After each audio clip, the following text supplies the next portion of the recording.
The actor opens up about why her divorce from Brad Pitt is a human rights issue, escaping Harvey Weinstein and what young activists have taught her.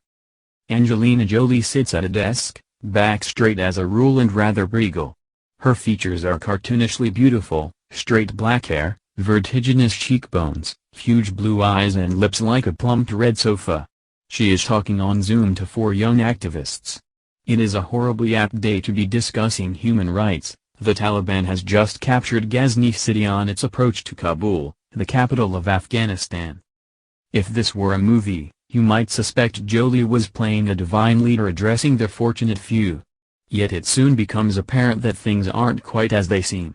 The actor and film director is the one in awe, not the activists.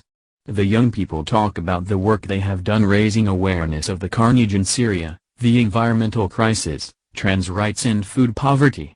Jolie hangs on their every word. She tells them they have inspired her children who follow their work, warns them against burnout, apologizes for the failings of her generation and says how honored she is to meet them. The next evening it is just Jolie and me zooming. In the background I can hear kids playing. Our conversation is frequently interrupted by the ferocious roar of her Rottweiler Dusty, who appears to believe he is a lion. It's been an even more depressing day for human rights. The Taliban has entered Kabul and toppled the Afghanistan government. Jolie says the only thing giving her hope is the young people we met last night.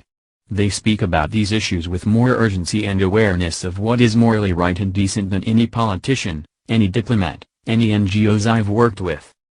She says she can't stop thinking about Mohammed Najm, a 19-year-old who literally shouted from the rooftops about the Syrian regime's siege of his home village, eastern Ghouta. After his father was killed 4 years ago in an airstrike on the mosque where he was praying, Mohammed and his brother would wait for the daily bombing to stop, film the carnage from their roof and document the suffering of survivors. He and his family soon became government targets, and fled to Turkey from where he spoke to us.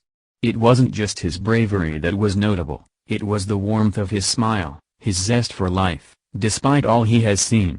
Since we last spoke, Jolie has zoomed again with Mohammed and a girl who is campaigning against period poverty. His relationship to that teenage girl and her activism was more in tune than almost any man I've met, Jolie says. We agree that cloning Mohammed may be the answer to world peace. He is that evolved man. Jolie says. Jolie has spent 20 years campaigning for human rights, first as a goodwill ambassador and then special envoy for the UN High Commissioner for Refugees. She has carried out more than 60 field missions, invariably with notepad and pen in hand, bearing witness to people displaced by war and persecution in countries such as Syria, Sierra Leone, Iraq, and Afghanistan. Now Jolie, 46, has written a book with child rights lawyer Geraldine Van Born QC and Amnesty International, called Know Your Rights, a guide for young people named after the Clash song whose title is also tattooed on Jolie's back. The book lays out all the rights children have under the UN Convention on the Rights of the Child, ratified by 196 countries, explains how to claim them and offers advice from young people who have done. Know Your Rights tackles all the big issues in a chatty, accessible way, from the rights to life, dignity, health, equality and non-discrimination, criminal justice, a safe place, freedom of thought and expression, privacy, peaceful protest, play and education, to the right to protections from harm and armed violence. I asked Jolie why she has written the book. I've met too many children who live with the effect of their rights being violated, displaced people, young rape victims. I couldn't understand why they were still fighting for basic things that were their rights to begin with. It made me very angry. How are we going to solve anything if we're not addressing that, right? Her explanation is fluent and authoritative, and not surprising. But the next bit is. Then I had an experience in the States with my own children and I thought. Well, human rights, children's rights.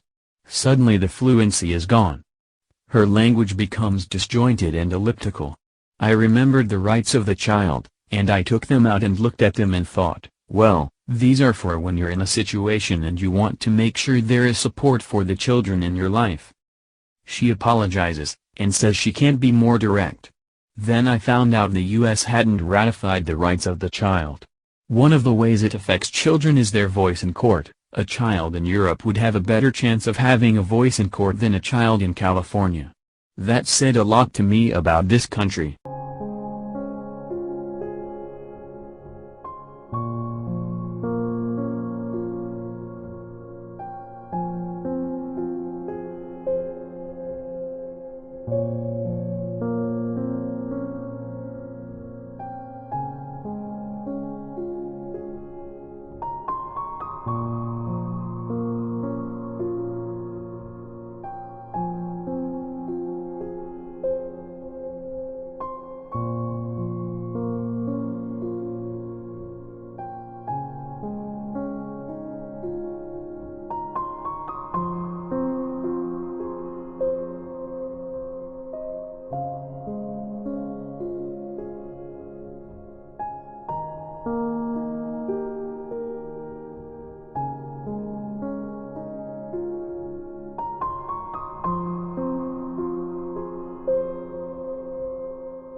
Met any NGOs I've worked with. She says she can't stop thinking about Mohammed Najm, a 19-year-old who literally shouted from the rooftops about the Syrian regime's siege of his home village, eastern Ghouta.